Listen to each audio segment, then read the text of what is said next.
Hey guys, check out Italian Wine Unplugged 2.0, brought to you by Mama Jumbo Shrimp, a fully updated second edition, reviewed and revised by an expert panel of certified Italian wine ambassadors from across the globe. The book also includes an edition by Professore Attilio Scienza, Italy's leading vine geneticist. To pick up a copy today, just head to Amazon.com or visit us at mamajumboshrimp.com.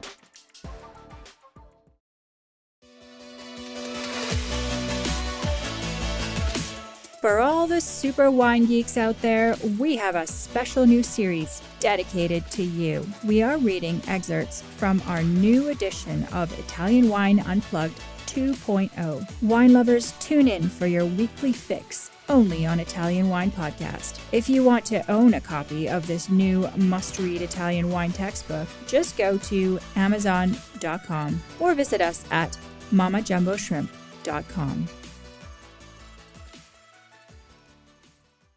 Native grape varieties. The central section of this book offers a detailed catalog of must-know, lesser-known, and rare Italian grape varieties.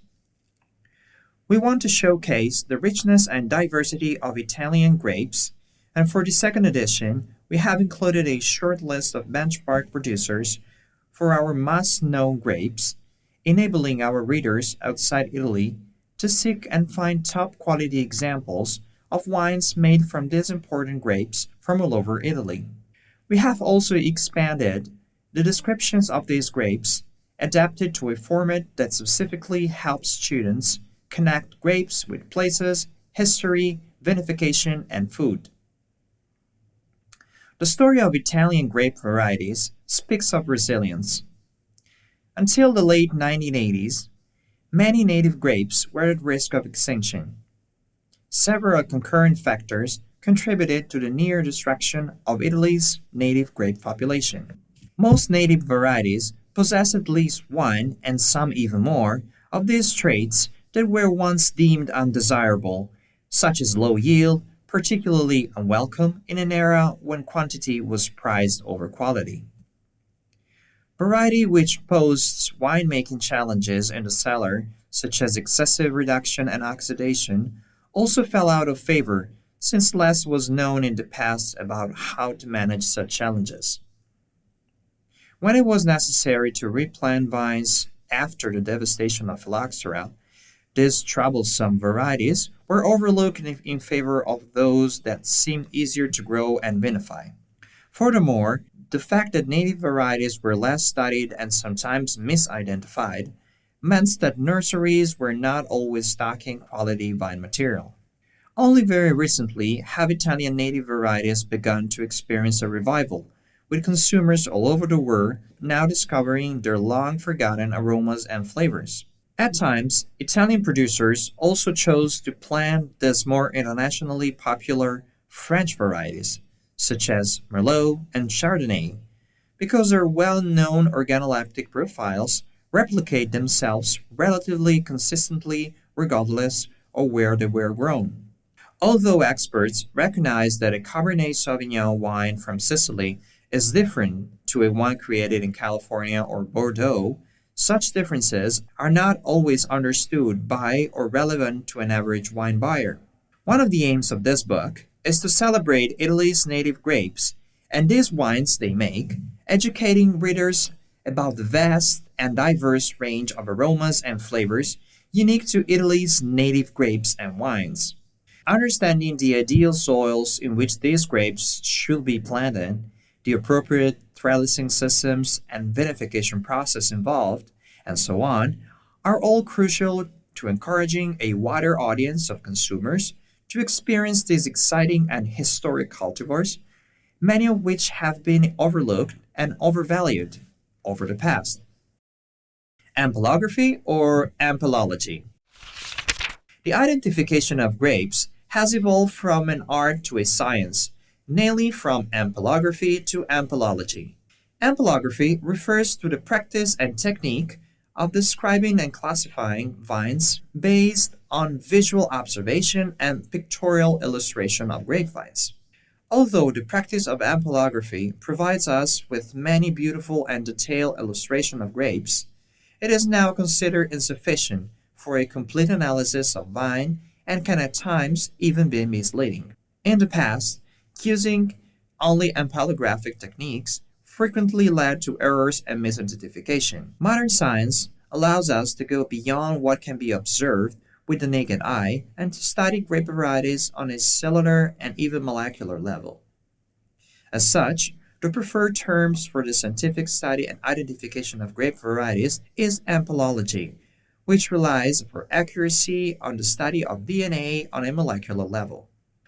Are genetically identical varieties really identical? Like humans, grapevines have their own unique DNA profiles. Two grapevines are considered to be genetically identical when genetic testing shows that they possess identical DNA sequences in a sufficient number of marker sites. 6 is usually acceptable. The sites, called microsatellites, are also known as single sequence repeats of SSRs. In very simple terms, these varieties share enough of a molecular fingerprint to be considered identical. However, there are cases in which varieties that are deemed genetically identical exhibit morphological, form, structure, physiological differences. The best examples are seen in the Pinot family. Supposedly identical in genetic profile, Pinot Nero, Pinot Noir, Pinot Grigio, Pinot Gris, and Pinot Bianco, Pinot Blanc could not look more different. This phenomenon can also be observed in Italian grape varieties. Based on genetic testing, Favorita in Piedmont, Pigato in Liguria, and Vermentino in Tuscany, Liguria and Sardinia have been found to be genetically identical. However, their appearance and the wines they create are very different. As the science of DNA testing and its application to grape variety advances, more accurate and complete results will emerge, and it will become feasible and cost-effective to analyze more than 6 markers. This is important because when more markers are analyzed, the 3 Pinots shows genetic variation. This is important because when more markers are analyzed, the 3 Pinots show genetic variations.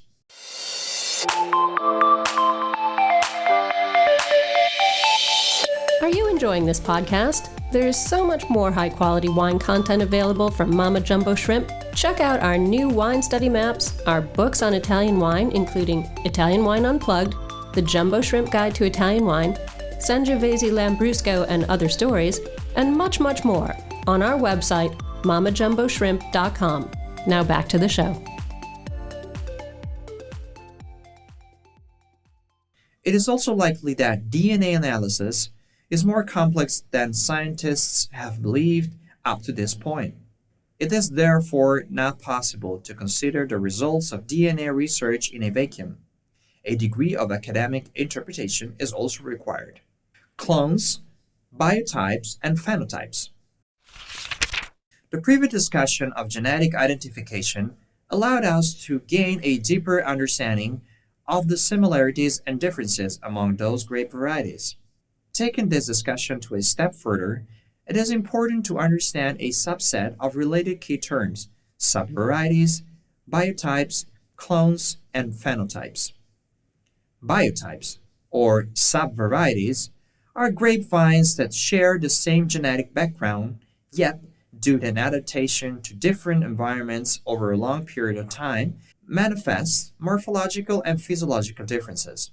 These changes are so minimal that they are not readily picked up by most genetic analysis.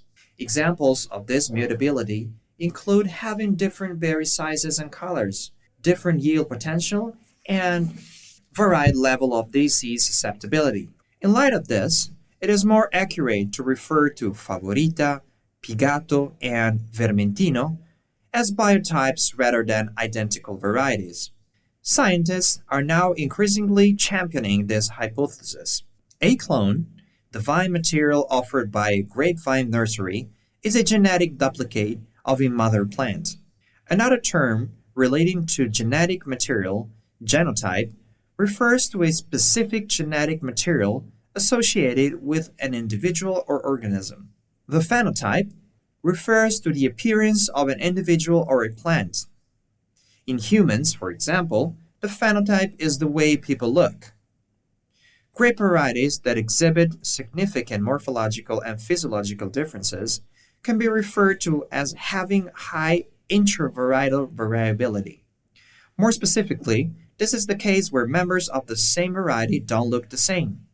Such superficial differences are one of the biggest causes of misidentification of grape varieties. Nebbiolo, for example, is one of Italy's most ancient cultivars. Having been around for so long, it has built up more mutations than more recently occurring varieties. Nebbiolo presents more phenotypes and is described as having high intravarietal variability. Wine color and anthocyanin profiles. If we compare a wine that is pale ruby to one that is deep purple, both are commonly perceived as red wines. But what causes these differences in hue? The color of red wines delivers from the total volume of ratio of 5 different free anthocyanins and phenolic compounds that are mainly responsible for pigmentation in wine. The names of these important compounds are malvin, pitunin, delphin, cyanin, and pionin. Their relative presence in wine would determine its color. The analysis of anthocyanin profiles is an additional method that can be used to identify the variety or varieties that comprise a wine. Malvin and pitunin are darker and the most stable, while pionin, delphin, and cyanin can be easily broken down or oxidized. The result is that Nebbiolo, which is rich in cyanin and pionin, naturally gives wines a paler and less stable color, as does cyanin-rich Sangiovese. Grape variety groups and families. Sometimes grape varieties that bear the same name or a part of the same name have mistakenly been lumped together, blurring their respective identities. This practice is understandable but incorrect. Not everyone with the same name Smith is related, and the same is true of grape varieties. For example, the Malvasia group has 17 members, linked together by the appearance of the word Malvasia in their names. Malvasia was a popular name given to many grapes, but it does not necessarily indicate a close genetic link. In reality, only a few Malvasia grapes are genetically related. We refer to this type of relationship as a group rather than a family. Conversely, Lambrusco is a family of native grapes that bear the same name and produce similar yet distinct wines. Lambrusco grapes share close genetic ties. When varieties share the same basic name and close genetic ties, they are called a family rather than a group. Crossings. A crossing, incrocio in Italian, is a product of two varieties of the same species.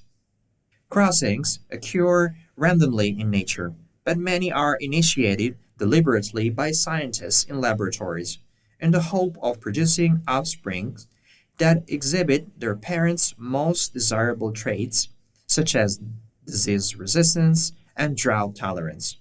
There are numerous crossings planned in Italy, and in this book, we have included a handful of the most significant.